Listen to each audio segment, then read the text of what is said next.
Hi everyone, welcome to Take My Life. In today's video, I'm going to show you how to log into WhatsApp on iPhone. So let's jump right in.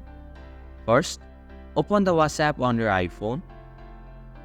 Tap the Agree and Continue button. Enter your mobile number and tap on the Next button.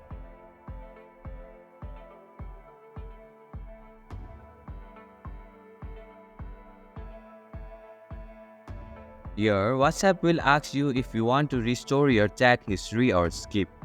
Tap on the Restore Chat History option.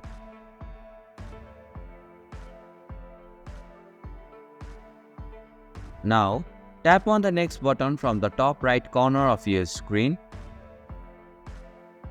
In the provided field, enter your name.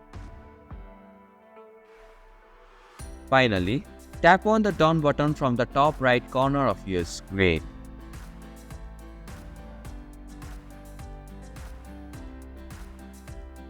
And this is how you can log into WhatsApp on iPhone. Thank you for watching Take My Life.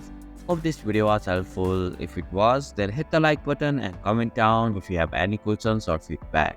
Also, if you are new to our channel, please subscribe and hit the bell icon so that you won't miss our upcoming videos.